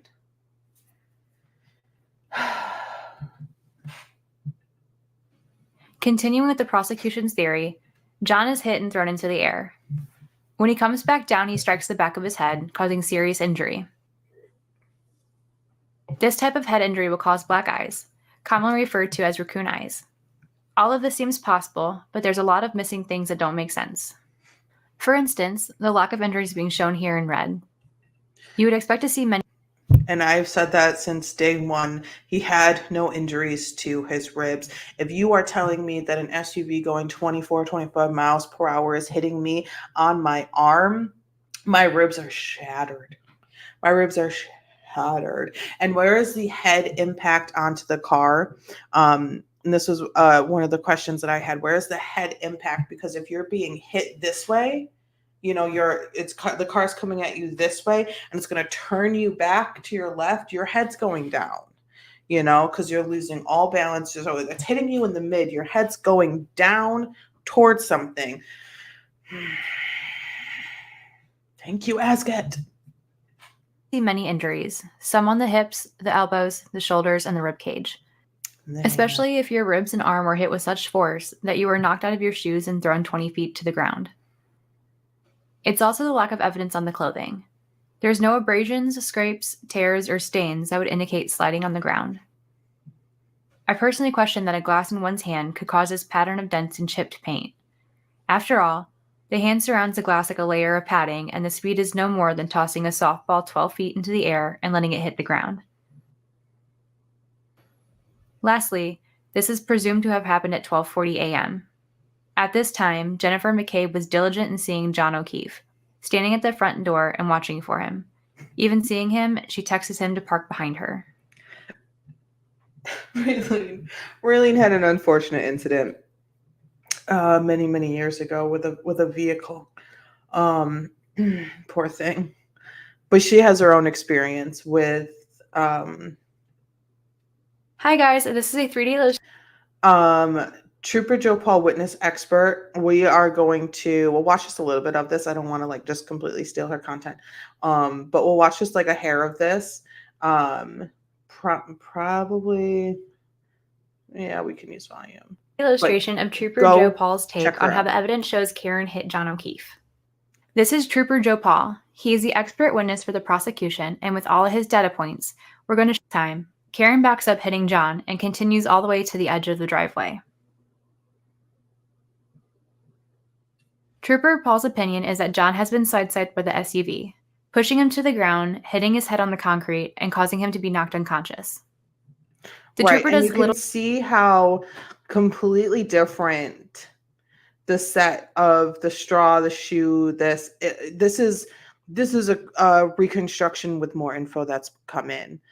So you can see the slight difference in shards, straw, shoe, hat, all of that, because more information had come in, and she is going to show.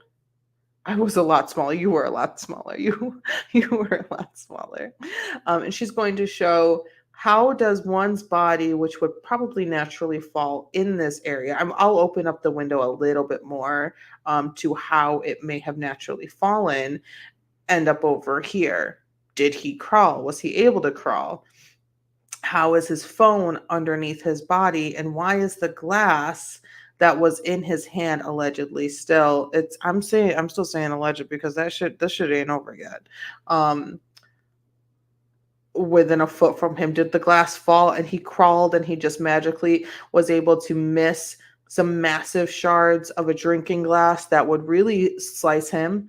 So yeah, so definitely go watch Asget. I'll show you right here again. Let me get me out of the way. Asget Industries.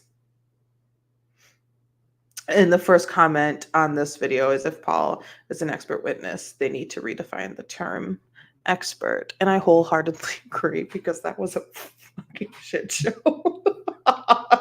That shit was so embarrassing. Like, that was so embarrassing for him. That was absolutely so embarrassing. What else happened? Turtle Boy was threatened with his mom. A turtle ended up hanging at his mom's house in some weird threat. Let's see what he has to say about that. Let me go back and just, I'm not going to show you the pictures of it. I will not.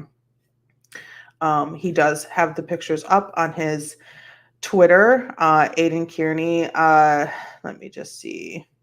He says, this morning, someone left a large murdered turtle hanging from a railing at my parents' home and a hole through its head.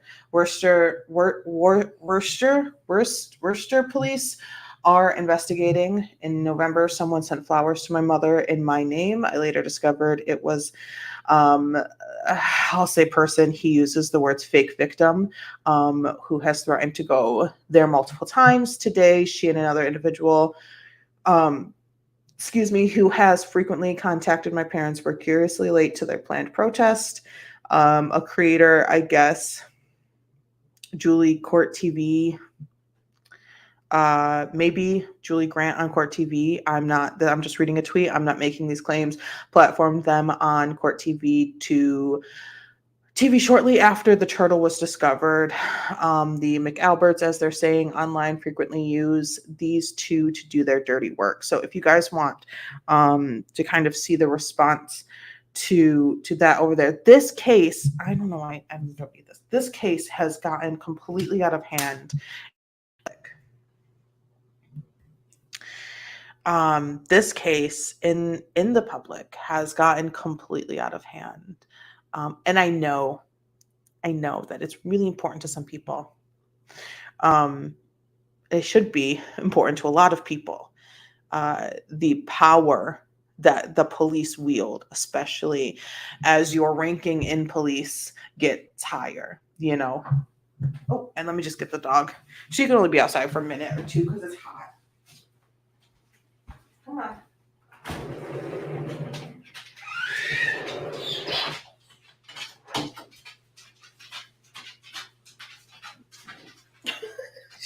So silly. She's so silly.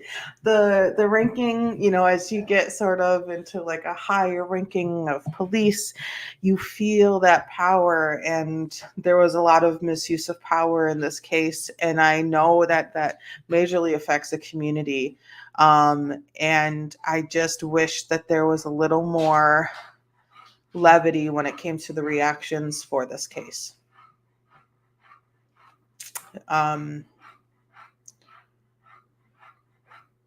You can have completely different opinions than literally everybody. We just saw it in a hung jury, and that's fine. And your opinion should be respected. And your life should not be threatened. You should not have dead animals hung at your door. You should not receive death threats. You should not be told to unalive yourself. You should not, because you have a completely different opinion. And that's what happened. It's insane. It's insane. Like, that's insane to me.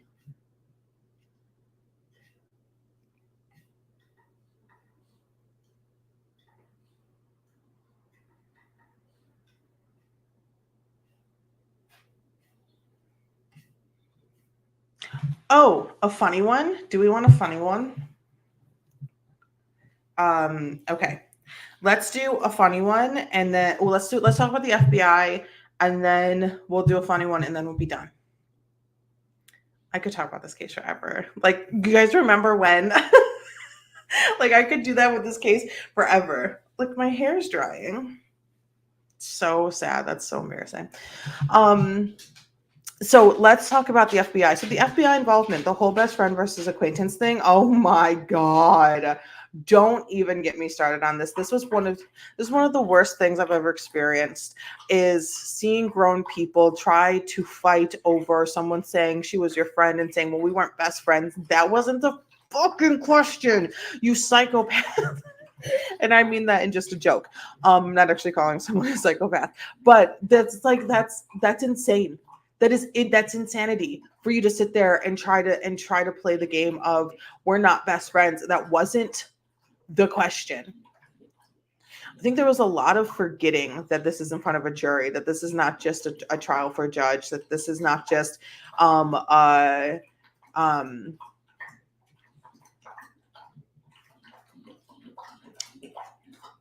grand jury, oh my gosh, my brain completely stopped working. I was thinking so hard, that this is not just like a grand jury. Like, this is the deciding factor here.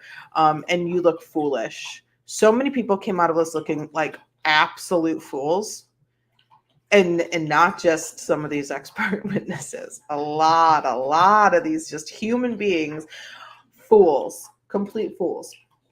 Okay. So what is the FBI doing, and why is it important? Well, and why is it weird that there was an FBI investigation into the investigation of this case? Why was there an FBI investigation of the investigation of this case, and it was still able to go on trial? That's the weirdest question of all, and I really don't have an answer to that. I think it was the timing of it all. I think the trial sort of was set in stone that it was going to happen. It did end up getting postponed a couple of weeks due to some immediate changes needed inside the courtroom, and compared to when the FBI sort of stepped in, which was a few months prior to when the trial was already scheduled. So, and because the FBI were not directly investigating Karen Reed, because they were investigating the investigation process of this entire case, and they still are doing that. The trial was able to move forward, and I think the FBI was very interested to hear what a lot of these people had to say. Thus, I think very fast movement when it came to Mr. Proctor. I will not call him Trooper Proctor anymore, just because his status is sort of up in the air. Mr. Proctor, the movement was fast, swift movement when it came to Mr. Proctor and his announcement that he is being transferred out of his position. possibly do no position. It's an option. The very swift activity to say, oh, we're retrying, to sort of, I think was sort of like it doesn't matter what the FBI is doing. We did everything right type of energy. The FBI asked Lally for your documentation. The FBI has been looking into troopers, has been looking into police officers, into Canton PD. How was all of this investigated? Are we going to get more information on the FBI investigation? Probably when it's done. But also it's the FBI. So there's really not much information out there on what exactly they're looking at. I know that the FBI has been there.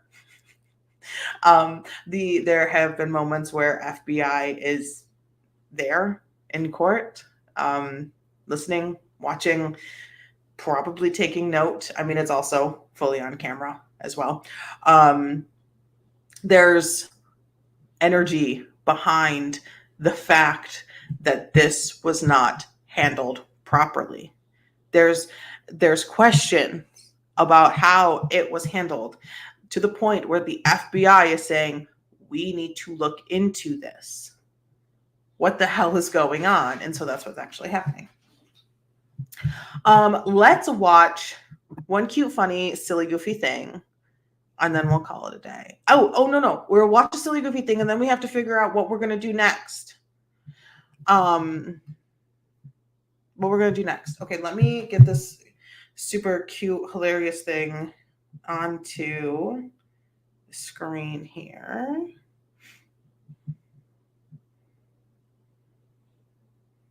Because I think this needs to be watched by everybody who watched the trial. Excuse me. Anyone who watched the trial, even just a day, needs to watch this.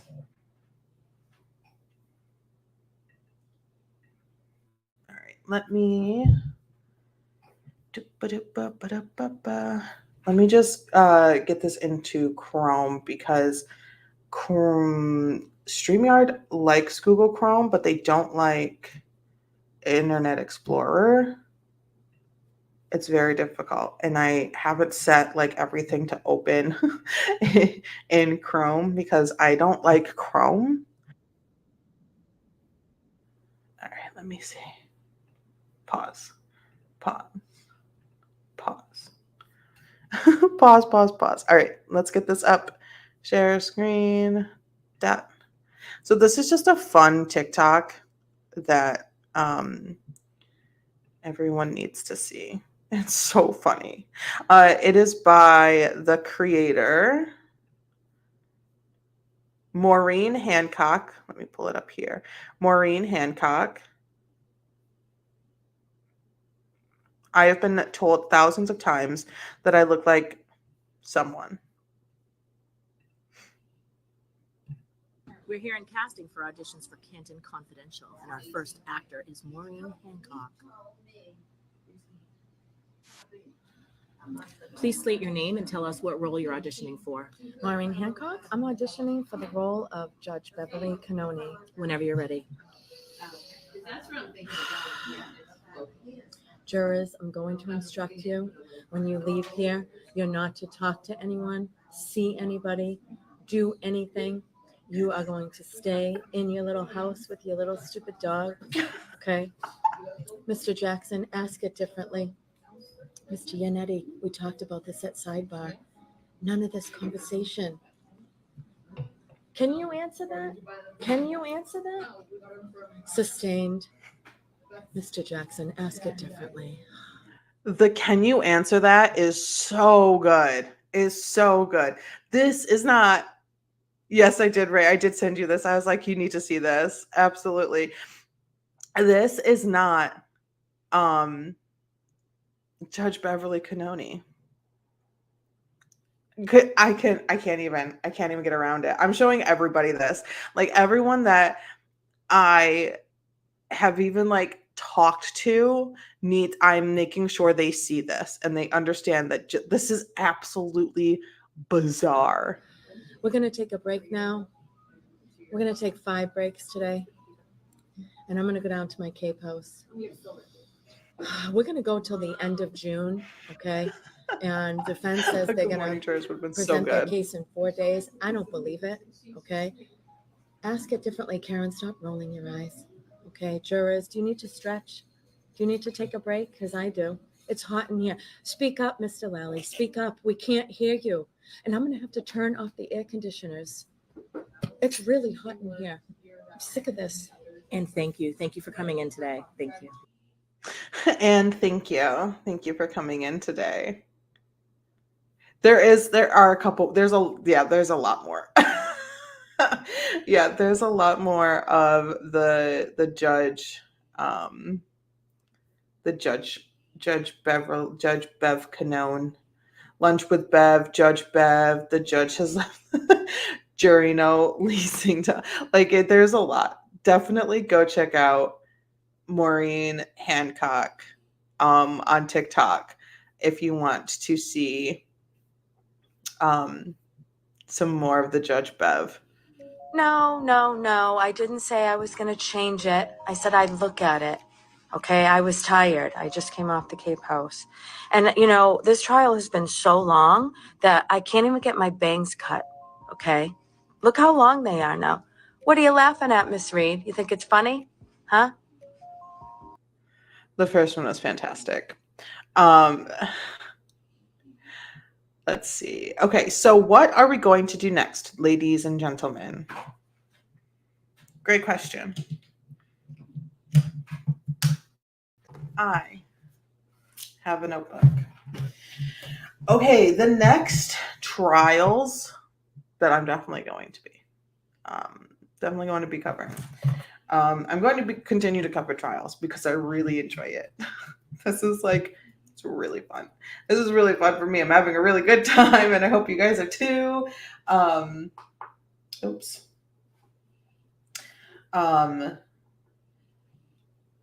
Alec Baldwin starts July 10th, and that is, I think, a 9-day trial.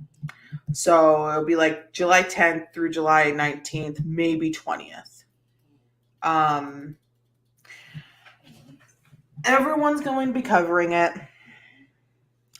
and so will I, because I was looking up to see anything else that Coach TV is going to be airing, or anything else that's going to be starting like immediately soon, and there really wasn't anything. Ashley Benfield case starts July 22nd, maybe.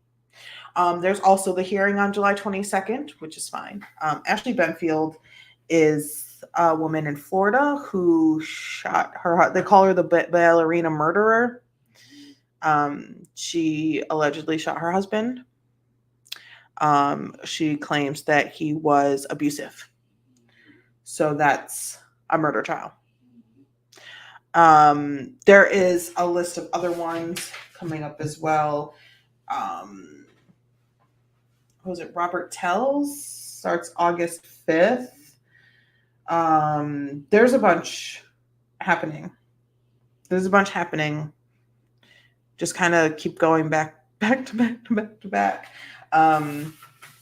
The Idaho 4, Idaho murderer who murdered the 4 college students. That's next year. That's August, or I think August, maybe. I think summer 2025. We'll definitely put that one on the list for sure, because that's going to be very difficult, but very legality-wise, very interesting case.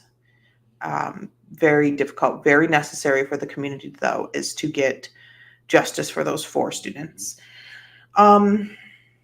So if you see anything that is going to be live streamed that you want me to cover or to watch or to talk about, even, let me know. But other than that, I'm going to go have some lunch, and I was going to say play with this dog, but she's sleeping. You can hear her snoring. So I guess just kind of hang out. But I hope you guys have a good rest of your day. If you have any more questions, let me know. So yeah, so next trial starts the 10th, July 10th, I think. There might be something in between now and then though. I'll check and see. We can find something. I know there was a lot of I can't get into that one, but I know that there let me take a look. Alec Baldwin.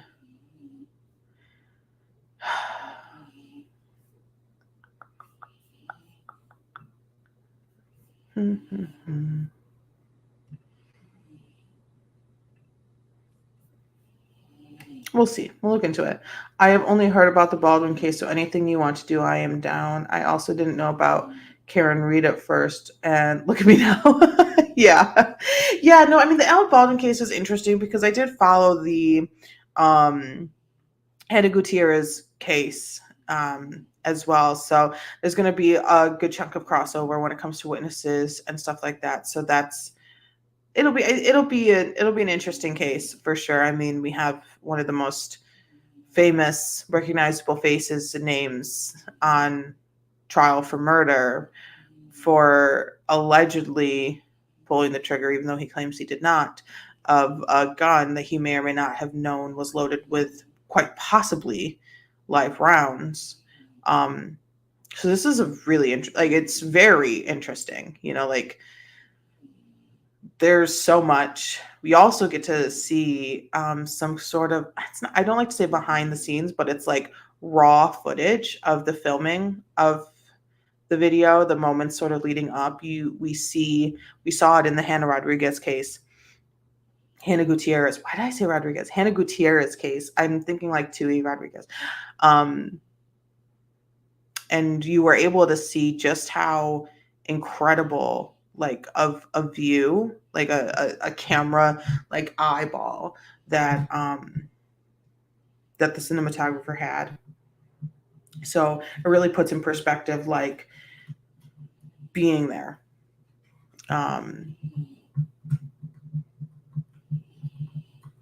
It's interesting. It's hard. It's sad. I mean, trials are hard and sad, but okay, I'm going to go. I'll see you guys later. High five.